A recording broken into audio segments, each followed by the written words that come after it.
जिथं कमी आहे तिथं आम्ही असतो ते म्हणजे तो जिल्हा म्हणजे सातारा, जवानांचा सातारा.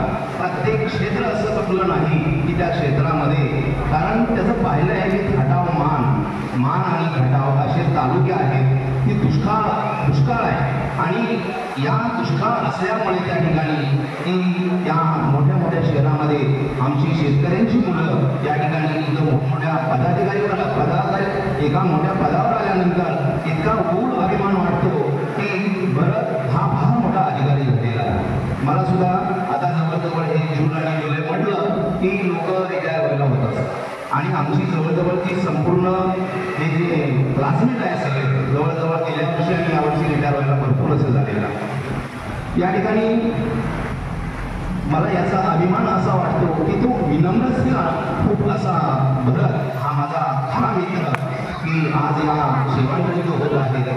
तर या ठिकाणी हे करत असताना मोजकेलं एका त्याचं काम मला वाटतं इतकं क्रिटिकल काम करत असताना या ठिकाणी देशाची सेवा करत असताना स्वतःला झोकून देऊन अशा क्षेत्रात जर एका मोठा अधिकारी मोठ्या पदावर होत असेल तर त्याला सलाम.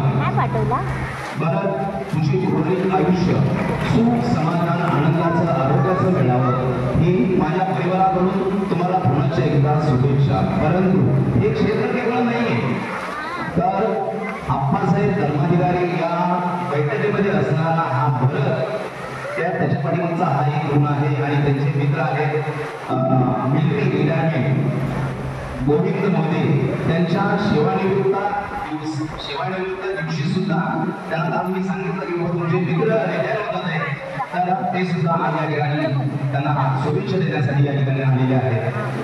त्यांची पण मला सांगितलं सुरुवातीला तुम्हाला गुरुर ब्रह्मा गुरुर विष्णू गुरुर देव महेश्वरा गुरुशिवाय कोणतेही काही गोष्टी मिळत नसते. त्यांची मोठी बंधू रामचंद्र सूर्यवंशी, त्यांचे वडील ते पण मिळते, ते पण रिटायर झालेले होते, परंतु आज या ठिकाणी नाही मिळत असतील आणि ते वरून पाहत असतील की माझा भरत आज सेवानिवृत्त होत आहे. त्यांचे डोळे खूप म्हणजे असे डोळ्याने दुःख वाटत असेल, त्याला दुःख असं की बाबा तेवढा आज जर या ठिकाणी समोर असतं तर आपल्याला किती आनंद झाला असता. आणि खेडेगावातली असणारी माणसं मुलं या ठिकाणी शहरात येतात, नाम कमवतात. त्या ठिकाणी मी असं ऐकलं की अधिकारी सांगत असताना ती बरोबर आहे की हे खूप चुकीचं काम आहे.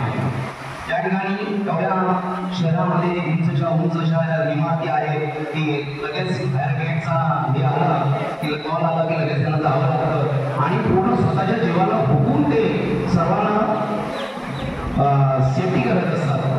या ठिकाणी बोलच आहे का की उर्वरित आयुष्य त्यांचं सुख समाधान आरोग्यासाठी मिळावं ही ईश्वरी चरणी प्रार्थना.